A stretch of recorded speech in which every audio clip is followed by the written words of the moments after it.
I don't want to sound trite, but I'm going to risk it. Your objective will very much determine how you play the game. Baseball and cricket. Bats, balls, running bases, but vastly different games. The objectives are different. As a Christian, what is your main objective? Avoid hell? Talk about trite. Get into heaven, heavenly rewards, crowns, mansions, or maybe earthly rewards, crowns and mansions. Rather than providing assurance that life will always be filled with pleasant experiences, God presents a different perspective to His children. He emphasizes that suffering is an inevitable part of the human journey, and at times, His children may even endure hardship for the sake of their faith and devotion to Him.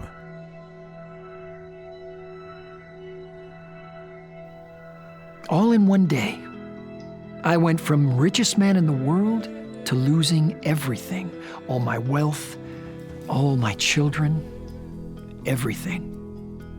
It was a bad day, a Job kind of bad day. I'd been in a great mood that day. All was going well. My immense herds of camels were enjoying the good weather. The oxen were enjoying the weather. Even the donkeys were enjoying the weather. My 10 children were safely in my oldest son's house, enjoying a feast. My wife and I were in our home, enjoying each other's company. 42 seconds. That's all it took. In 42 seconds, 4 messengers arrived, one right after the other, and told their stories of narrowly surviving the calamities that resulted in the loss of my children and all my livestock, all of my resources. In my sadness, I could not imagine it getting worse. It did. My health vaporized. My body blanketed with sores head to toe. And the pain? I could not sit, could not stand, could not lie down. Shooting, debilitating pain. Perpetual pain. Couldn't eat, couldn't move, barely breathe. And the desperation. My old life. Could I ever have my old life back? If I could just understand why all of these tragedies happened, I could fix them. Possibly. If my suffering was a result of my actions, I would change. What could I possibly have done? Even God says I was righteous and blameless, so why should I have to suffer? I racked my brain trying to work it out. Why did this happen to me? If you've read my story in the Bible, you know that I was never given the reasons for why I suffered. So, join the disappointment club. You also know that I gave God the credit for blessing me and for taking away those blessings, although I did not blame God. The Lord gave, and the Lord took away. Blessed be the name of the Lord. Famous for that line. I finally got the chance to converse with the Lord, and God did not give me answers to my questions. Instead, God answered a different set of questions, questions that I had not asked. Instead of asking why, I should have been asking, who? Who are you, Lord? The answers to that question, and there are many, resulted in a complete change in my relationship with God, a change in objective. That change was far more important than the elimination of my suffering, at least to me. A lot of you aren't going to like this, but it could have only happened through my suffering. In an English version of the Bible, it's hard to see, but in the original Hebrew, the change in my relationship with God is clear. Throughout the story, my friends and I typically call God Elohim or El Shaddai. These not-so-personal names acknowledge God as the creator, God as the ruler of everything, a God who is there but somewhat distant from his creation. My suffering and our conversation, the way I saw God, changed completely. Bats, balls, running bases, still the same objective?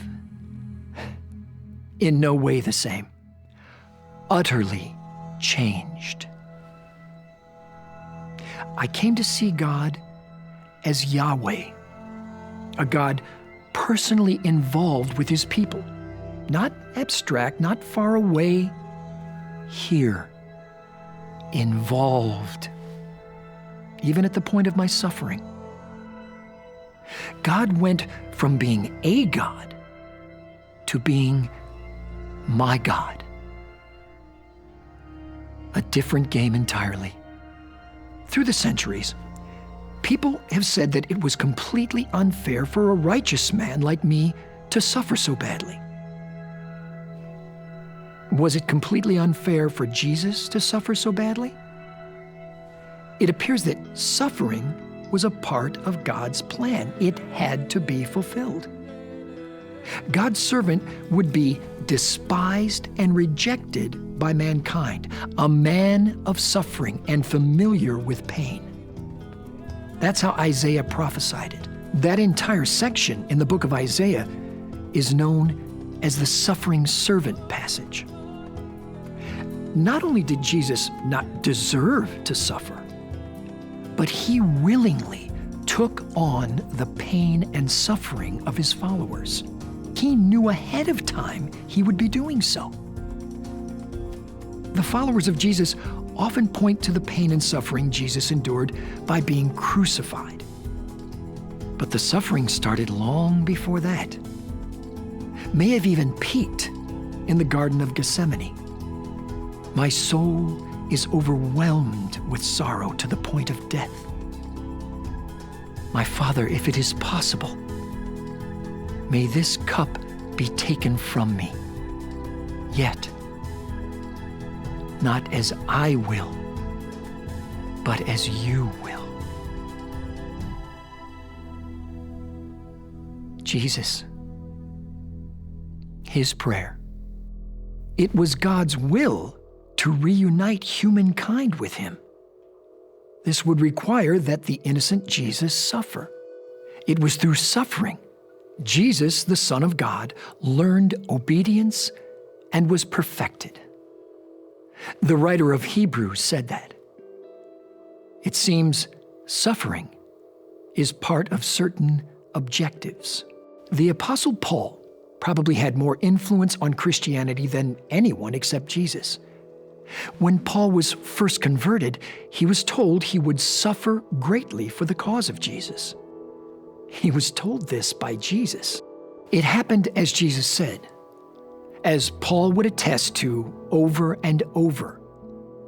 Paul was the first one to recognize that his immense amount of suffering was well worth it.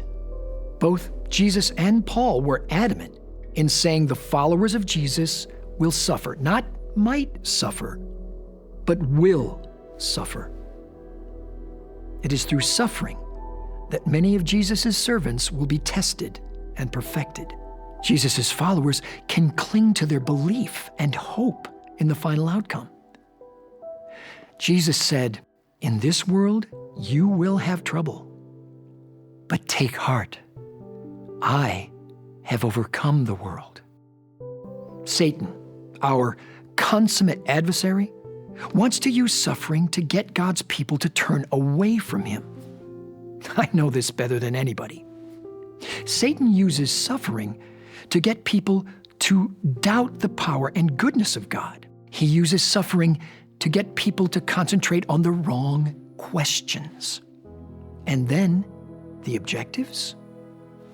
Well, the wrong objectives keep you playing the wrong game. As the first world-renowned sufferer, I recommend that you use your times of suffering to deepen your relationship with God, to be faithful to the end. Use it to refine and purify your heart, to get to know God better and better, to move from knowing God as only Elohim and El Shaddai, creator and ruler, to come closer to Yahweh, the personal name for God. That is your true objective. Change your objective and change the game.